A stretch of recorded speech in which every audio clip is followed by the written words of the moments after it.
Well, how am I doing? Is this working? It will be the understatement of the year to say how sorry Jeff is. Jeff Siebens will not be able to be here tonight. There's a medical health crisis in his family. And maybe we should just take a sigh of disappointment together that I can't do the real show of Go Granny D. It would require Jeff's being here, but I have a plan. Let's just take a sigh of disappointment together. I need it. Thanks. Now, as to my plan. And this is a customized plan invented for this occasion. So,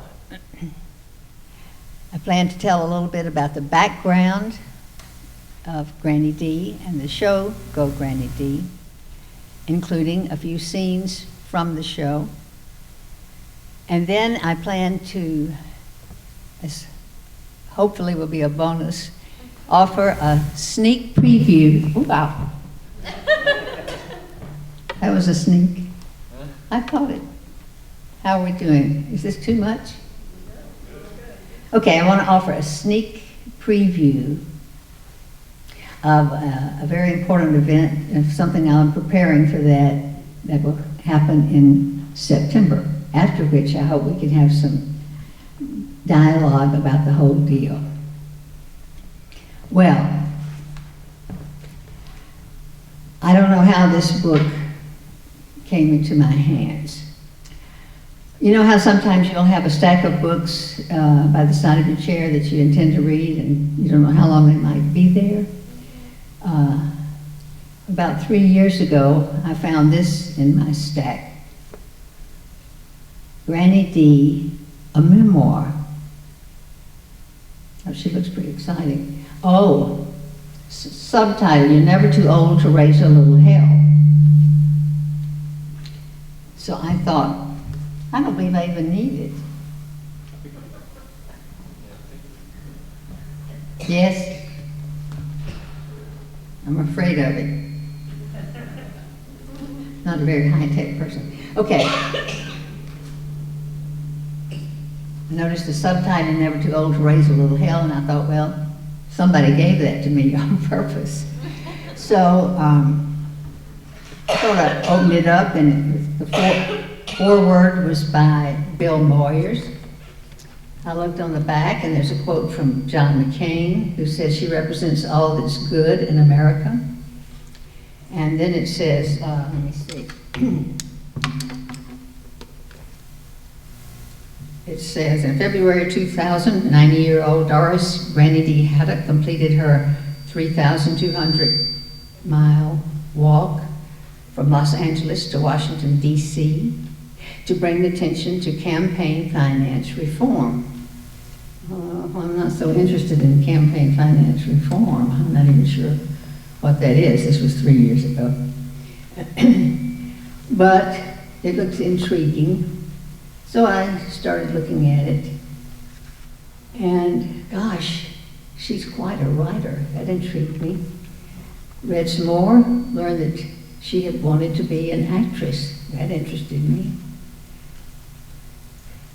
I finished it easily, and by the time I finished it, she convinced me that campaign finance reform was the basis of all other reforms. And if I wanted to do anything at all important for the rest of my years, I'd get out and do something about this. It would be a cause, and Jeff agreed with me. So we wanted to put a show together to get the word out. Okay, well, I realized we'd have to get permission. Granny D had died in 2010. We have to get permission from Dennis Burke, sort of her buddy, who had put all this together from the journals that she kept on her walk. So I Googled like crazy to find Dennis Burke. Arizona Common Cause, that's our man. His response is, well, Barbara, as Granny D would say, have at it and have fun. So we were off. Well, I first picked out my favorite parts, which in the show I read some of them from a journal in her own words, just as she had written them in her journal. Other parts I wanted right away to memorize, especially the speeches. Corporations are not people, at the same time working on her New Hampshire accent and her elocution. And I collected a few costume pieces, not to try to become Granny D, that couldn't happen, but to sort of capture her spirit along the way. Jeff said he would add the music and have this big map, and he would sort of narrate and outline her trek as she went along. And then he suggested that maybe I give some background on how all this got started. Well, it's 1998, and she and her son Jim are driving to Florida. When he turns to her and he says, "Mother, what are you thinking about?" And she says, "I'm thinking about walking all the way across the United States for campaign finance reform." Poor Jim, a 64-year-old himself, and his wheezing 88-year-old mother says something like this. "Oh boy," he says, and he keeps driving. Well, it seems that on this long drive, she's remembering a meeting of her women's study group, the Tuesday Morning Academy, where she had lamented, it looks like you can't be elected to office anymore unless you have $1 million. Another member said, "Well, Doris, what do you plan to do about it?" Well, she learned the hard way that petitions were not enough. It seems congressmen were no longer concerned about the needs of citizens who were not major campaign donors. She said she felt for the first time in her life politically powerless. Besides, her husband had died just a few years ago from then, and she thought how better to spend her remaining years. Then her son, Jim, speaks up and he says he will help her with her adventure if she will go into training and prove that she can walk 10 miles a day with a 25-pound backpack, sleep on the ground in a sleeping bag, and thumb her way back home if she decides to quit. In 6 months she's ready, and he books her flight to LA. Well, one of the early parts of the journal and of the book, she tells about a typical day. She says she rises early, and that's real lucky because when she doesn't have her hearing aids in, she can't hear an alarm clock. She gets up and she puts in her hearing aids and her teeth, and bandages on her toes often, and a steel corset back support. Then she gets her hat, vest, and stick, and she says, "I pick up where I left off the previous day for my 10 miles for today. In the dust ahead, I see Dennis's old van, now my overnight camper and oasis for water. After mile number 8 each day, I go there for a cold drink and a quick nap before my final 2 miles. This old body is never the same day to day. Some newly sore toe, some pinching or rubbing somewhere, the ache du jour. Well, after age 40, it's always something. After 85, it's always nearly everything. But better to die out here in meaningful pursuit than back home sitting in my old chair. I say this to myself 1,000 times a day." Well, she completes that walk, starting out in the Mojave Desert. ending up with cross-country skiing because the roads leading through Maryland and D.C. are filled with ice and snow and cannot be traversed. She gets there, and she has a very triumphant arrival in D.C. She says, "Banners galore, great cheers from all. It is electric. I walk up the Capitol steps, 20 years old." And then we have gotten from Dennis another book telling about her life after the walk. She and Dennis got in an old van and went on a countrywide voter registration tour, which was very colorful. And that's when she came through Asheville. I was living near Canton and didn't know about it. How many here knew about Granny D? Good. I didn't, and it just kills me that I didn't know. But anyhow, in this old van, they needed to stop in Asheville for some repairs, and it's where she got a paint job. If you ever see a picture of this van, it is something to behold. They're trying to keep it restored and on display in New Hampshire. Well, in Asheville, they settled in for some repairs, and she also got the paint job because they encountered a tattoo artist named Blue Broxton in Asheville who took on the painting of the van, got involved with them, and joined the tour. We were quite a threesome headed south in our multicolored dream van. A gay young tattoo artist from Asheville, that was Blue. A middle-aged organizer from Arizona, that was Dennis. And 93-year-old New England me.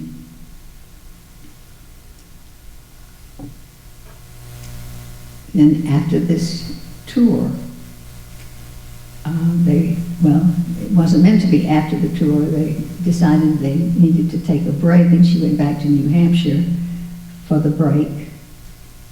Dennis to Arizona, and Blue to Asheville. While there, they lost the Democratic candidate to run for the Senate against, oh gosh, what was his name? Judd Gregg. And somehow or other, she was talked into or decided to run for the Senate. She just had a few months to prepare, and only Blue and Dennis and her son Jim to be on her committee. One of the reporters during the campaign said to her, "Do you realize that if you were elected, you would be 100 years old by the time the term was ending?" She said, "I don't plan to run for a second term." And though I may at times struggle to find the right word, I can yet string words together better than our President George W. Bush. So during that campaign, she had to debate Judd Gregg. So she went to a debate coach, and the night of the debate, she was in the pickup with her son Jim, had to go back. She forgot her teeth. She went back and did a brilliant job. Really won the debate. She got over 2/3 of the vote, and she said afterwards, "I never expected to win that election. Good God, 6 years in Washington trying to hear everybody and to stay awake. But I did win the debate, and I got over 1/3 of the vote." And if a 94-year-old woman can do that without a dime of PAC money, every incumbent should worry. Then her very last speech was on her 100th birthday. This was after, I was sorry that she had to know that the McCain-Feingold campaign finance reform bill that she worked so hard for, that walked across the country for, had just been overturned by the Citizens United decision. So here was her talk at her 100th birthday.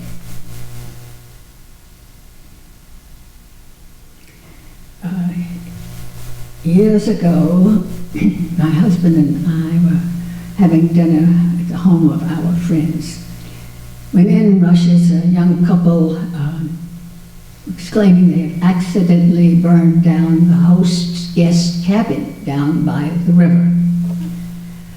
Whereupon the host rises, puts down his napkin and says, "That's okay. For years, I've wanted to build something really special on that site, and now we can, without feeling guilty about tearing down the little cabin." Well, I suppose the Supreme Court has burned down our little cabin. But truth be told, it was pretty drafty anyway. Now we have the opportunity to start clean with a whole new system of reforms.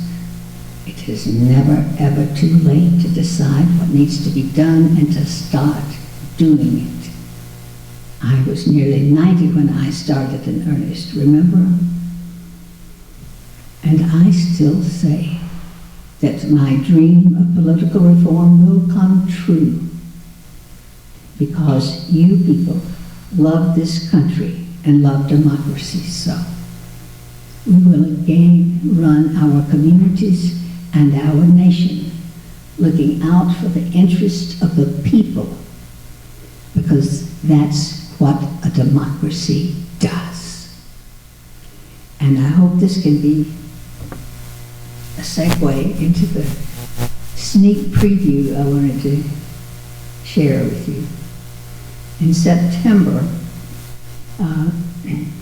there will be a major event in Asheville at which a portrait of William Barber will be unveiled. It will be there with an touring exhibit by a Maine portrait artist who has been doing these for years, and they go all over the country. And the exhibit is called, and there's a book by this name, Americans Who Tell the Truth. And it's kind of a big deal that Reverend Barber's portrait will be unveiled there. He will be there. And then the exhibit will move around some and be for educational purposes. And then it will go to Greensboro and Durham. But this is Asheville. And I'll get a chance to prepare and present a little something. So this is my trial run. And we'll see how this draft works. I'll check it out with you. Well, we want Reverend B to meet Granny D. That's Reverend Barber, of course, with both of them having been designated as Americans Who Tell the Truth.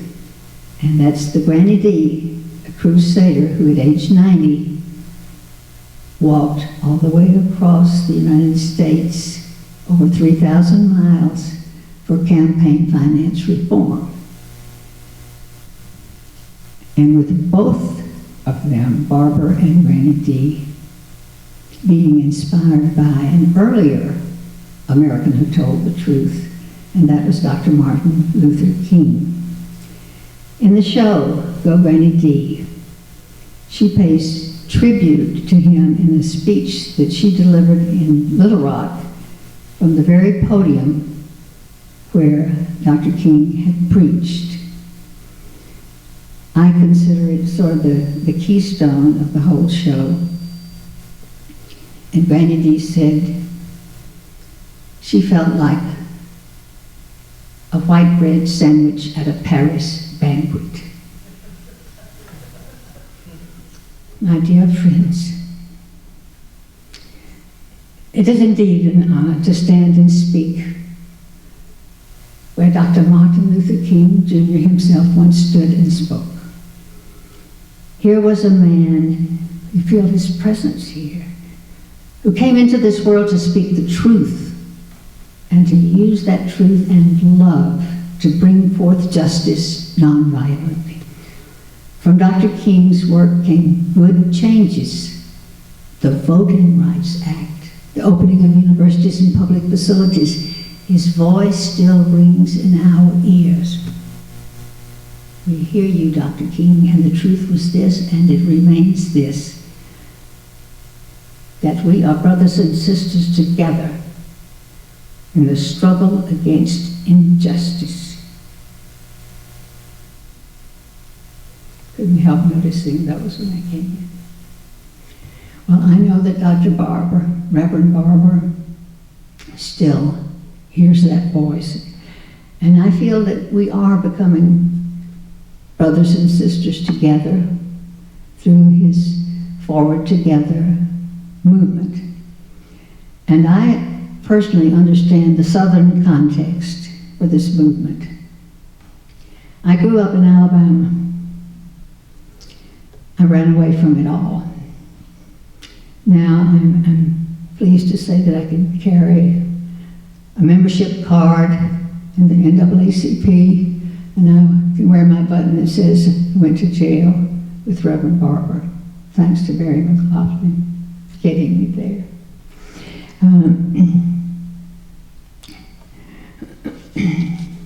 I feel I have a dog in this fight, and I want to be sure that we continue to combine forces.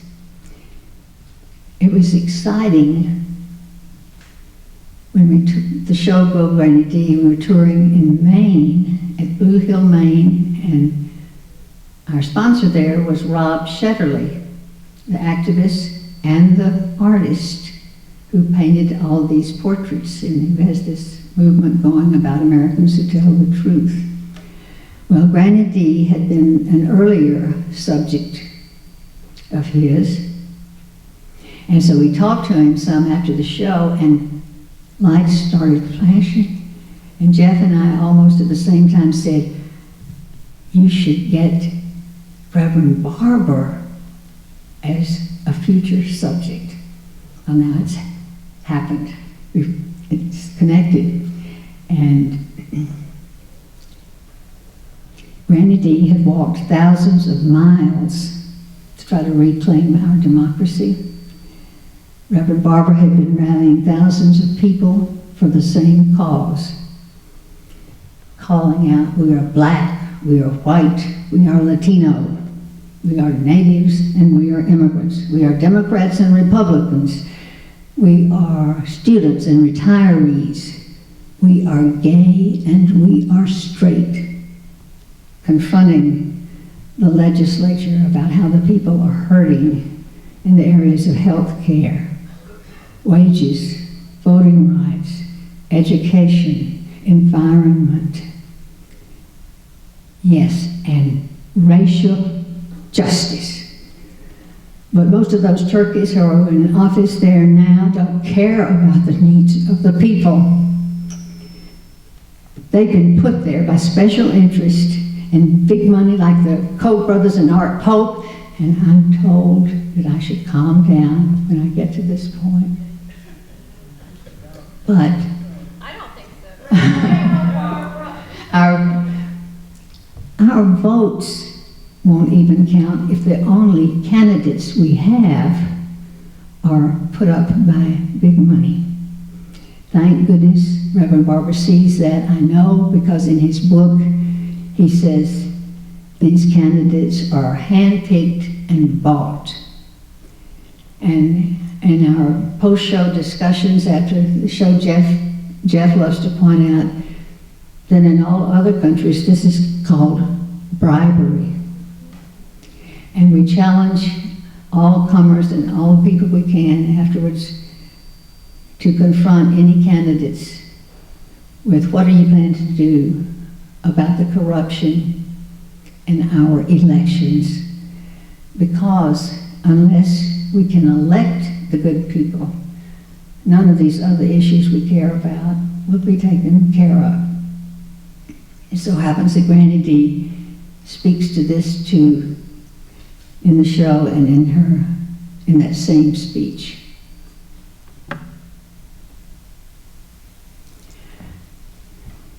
But our leaders today are passing laws that segregate the people into rich communities and ghettos of despair, that provide jails instead of schools, shelters instead of decent housing, toxic pollution instead of healthy environments. They do this to favor the wealthy elite who keep them in power through campaign contributions. This is no democracy. There can never be true equality or justice so long as only the rich and privileged sit in the rooms of power making rules for those outside the rooms. The essence of self-government in a free land is this. If I tell you what my children need, you will help me provide for them. If you tell me what yours need, I will do the same. The trick is to get us all in the room. And that's what we're trying to do now. And with these two models speaking such memorable truths, Granny D gave me, "You're never too old to raise a little hell." She also wisely reminds all of us that democracy is a running game. You huddle and you go back in. You keep going. And I don't need to tell you, Reverend Barber knows how to keep going all right. And it's fun to see him in action, like citing valuable verses from Scripture, sometimes contemporizing them, as in, when I was sick, did you give me health care? When I was hungry, did you help me find a job? When I was wrongfully imprisoned, did you fix the system? And further rallying the forces while chiding the legislature, he gets us to participate by setting up a kind of call and response, as in somebody say, uh-oh. Instead of defeating us, they have made us defiant. Uh-oh. Instead of dividing us, they have united us. Uh-oh.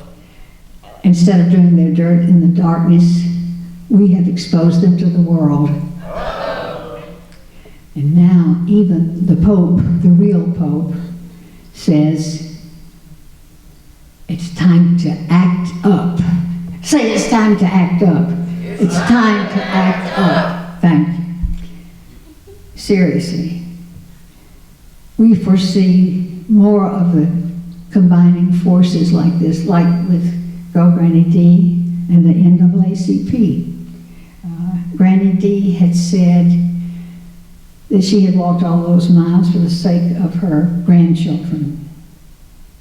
She might be pleased to know that my granddaughter, McKay Sharp, which Mary knows about, started the first NAACP chapter on any college campus in Western North Carolina at her own Mars Hill University.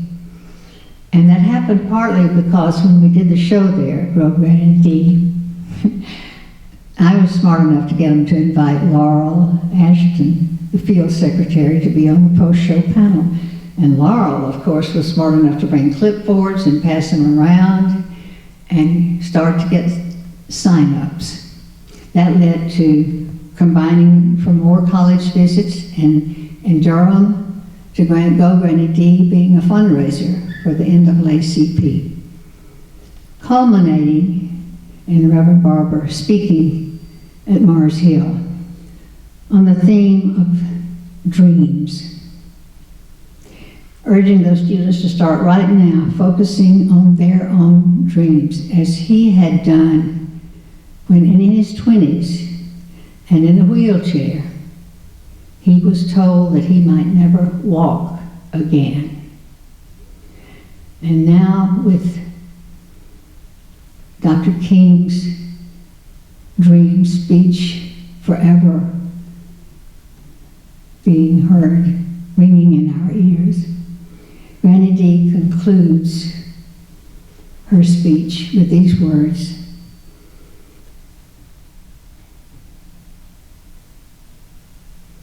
from this time forward, the civil rights movement and the election reform movement must join hands to sing a song of democracy together, with the spirit of Dr. King beside us and in our hearts. Thank you.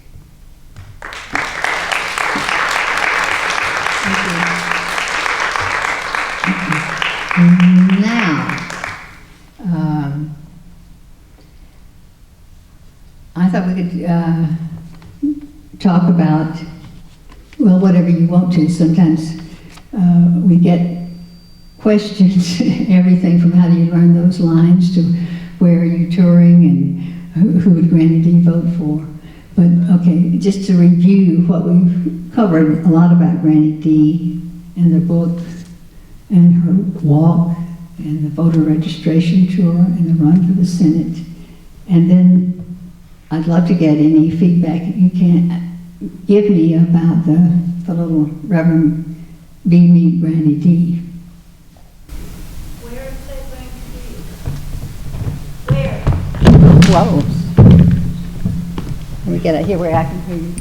Where will the... It's going to be at the YMI in Asheville on the 19th. That's Saturday the 19th. And we'll be in the afternoon. You know about the YMI? That's the cultural center on the block, which used to be the black part of Asheville. It's right behind Biltmore Street, Biltmore Avenue. And then there's, what's it called? YMI. That stands for Young Men's Institute. I think the black people who are working on Biltmore Estate formed that, like I said, then it's become a cultural center and they have a big auditorium. I'm sure we'll all get... Yeah, there'll be a lot more about it. It'll be billed as Americans who tell the truth, and there'll be a lot of portraits there. And his will be unveiled for the first time, so it's a big deal. Did it make sense? I wanted to have you talk about the thing of combining forces like we're combining, tonight with the Canary Coalition, because all these things are important in the same way, and there's a momentum going now. And I want to see what any of you think about how that can be more effective. What are your things that you want to say? This is soapbox time. You can give your pitch or make suggestions or ask questions. Well, I'd like to say, I think that Granny D really represented this new spirit that's emerging, I think, in our country of out of a sense of powerlessness to a sense of power. And I think that we need to follow her example. Like too many times I hear people saying, it doesn't matter what I do, it's not going to matter anyway, or it doesn't matter who I vote for, or if I vote. People do get to feeling that way. He was talking about the feeling of powerlessness that I think a lot of us have felt, and now I hope we just... But I think you only don't have power if you don't use it. If you believe you don't have power and you don't use it, then you're not going to accomplish anything. But when people begin to work together, you understand the power you do have. I felt it. I've seen things happen. I've seen the Canary Coalition achieve success, when people said we didn't have a chance to huge success, like the Clean Smokestacks Act. We were laughed at. That's a true story. When we first introduced the Clean Smokestacks Act in the General Assembly. Now, her whole family made fun of her Yeah. for going out to do this, but she certainly inspired me, and I think, you know, that she has the power to do that. That's And right. we're One back in the person spot has a lot that of she was. power, and if you combine your efforts, it's synergistic. It's more than the sum of the whole. Right. And it becomes extremely powerful. And don't anybody ever Well, we're tell still touring with, we've been to New England 4 times already, because that's where a lot of action is, because that's where she's from New Hampshire. We've been to the West Coast twice. We go, it says in your playbill, the contact information, there's no agent for this. We just go where somebody has heard about it and wants it. And we try to break even if we can. Don't lose performance fees for this. There's other things that we do tour with. But this is special, and this is timely. When we started this 2 years ago, a lot of people didn't want to hear about campaign finance. Say a few words about campaign. It's tough. I've been working on campaign finance all day. Trying to figure out how to raise them, you know.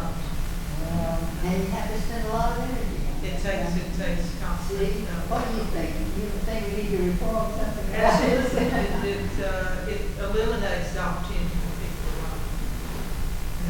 It's rural. Put that much time. And then there are a few people with a lot of money who back the ones they want, and we're done for. I think, from my perspective, sometimes as individuals, we think that some small, insignificant action will not make a difference, but it does. And it's amazing how those little small, insignificant things add up and make a huge difference. And combined together, joining forces, as you would say, when you're united as one, you can have such an impact. So it's very critical right now for people to find common causes. Right. To link together, because that's the only way we're going to be able to do it. And how can we do more of that?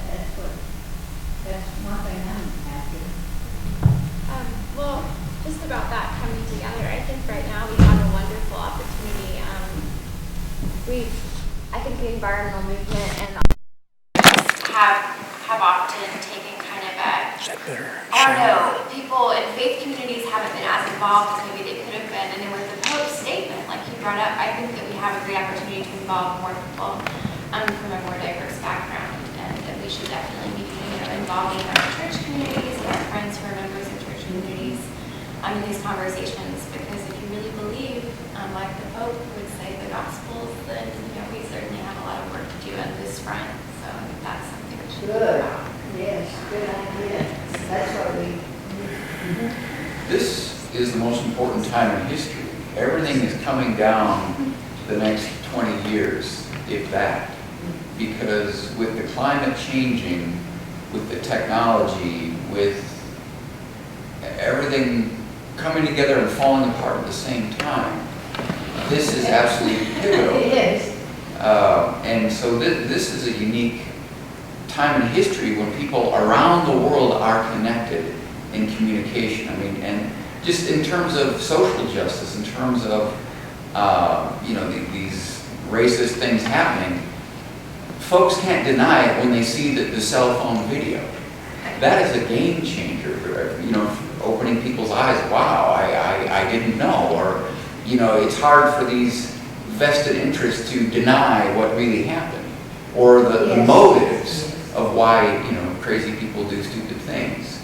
And the victims of the shooting in Charleston, and certain news organizations trying to make it out to be solely attack on Christianity, when the killer's own words were absolutely crystal clear about racism as his motive. So this is about communicating, coming together, being a community.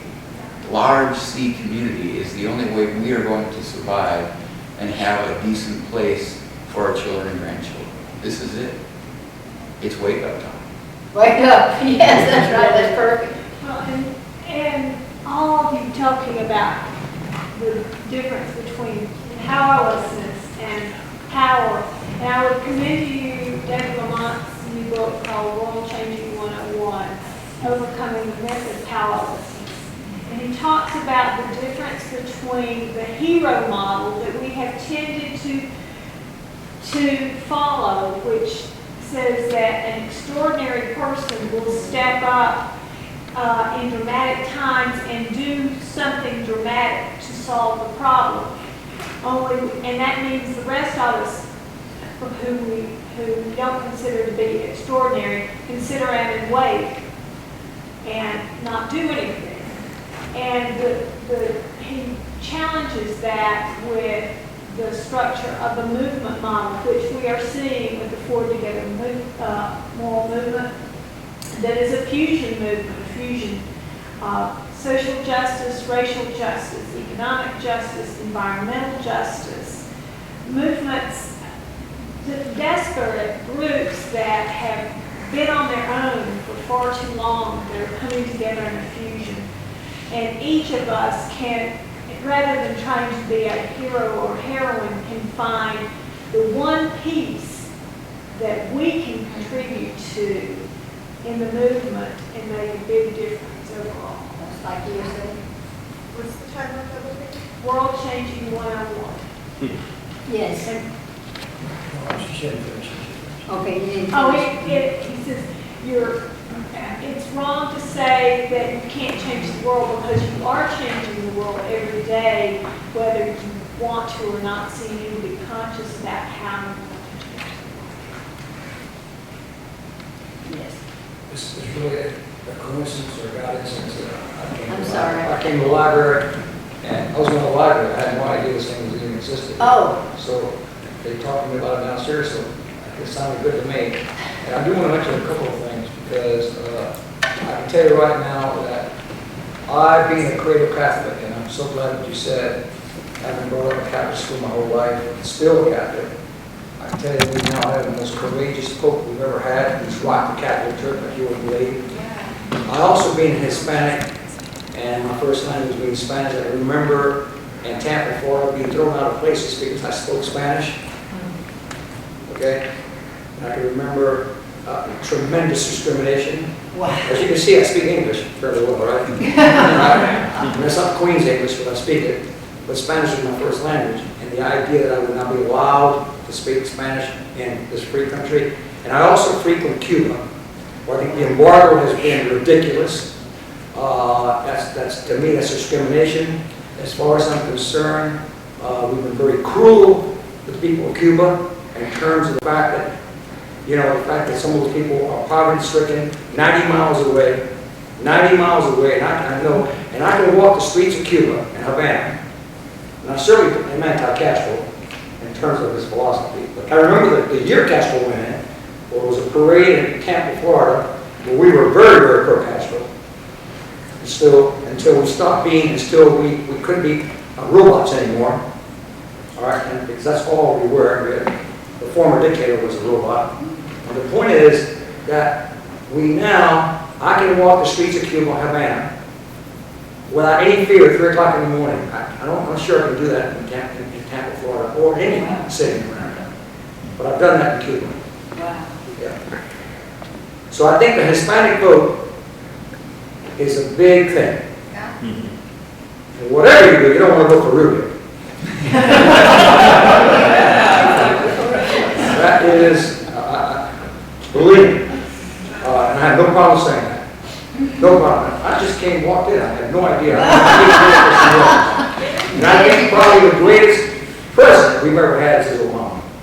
He's going to go in history. The only thing we got going, the only reason, the man is because he's black.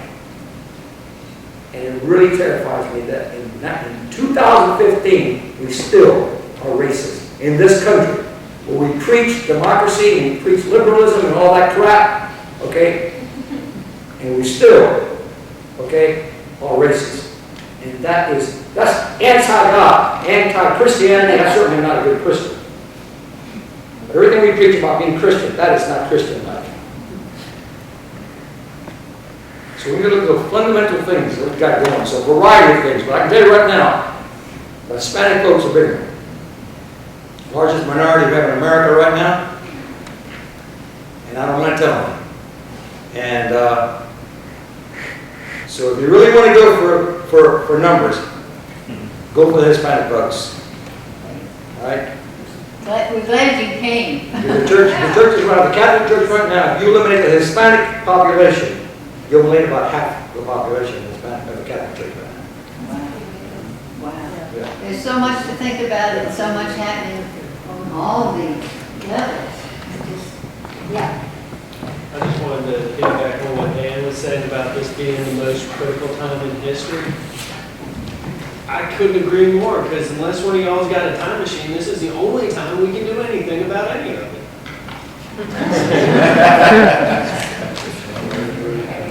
And I wanted to piggyback on something you said, or it spawned a thought of, I've had this thought of, everything we eat and breathe and drink and buy and use comes from somewhere, and when we're done with it, whether we exhale it, flush it down the toilet, recycle it, or put it in a landfill, it goes somewhere. And so this idea of consumerism is going to save us is absolutely backwards.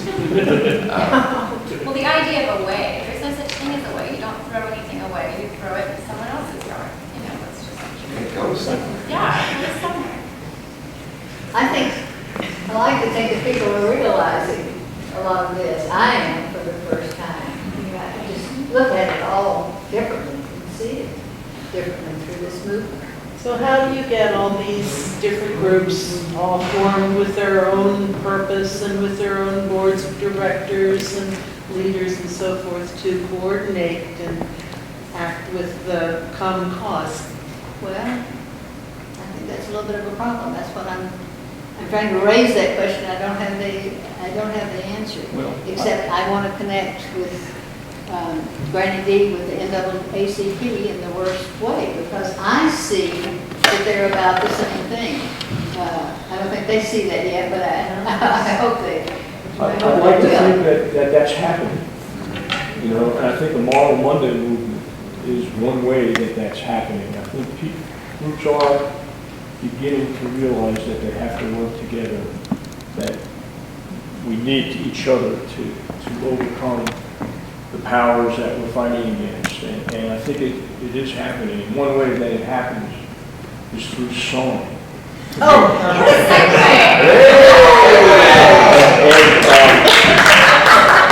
We're going to take a break here, I think, now, and come back in about 5 minutes, and I urge you to go down and continue bidding on a silent auction down there. When we come back, we have a statement from Reverend Barber about the importance of song historically in building a movement.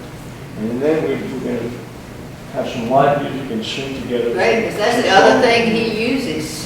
So beautiful. Yeah. How Highlander School is. That's an awesome compliment.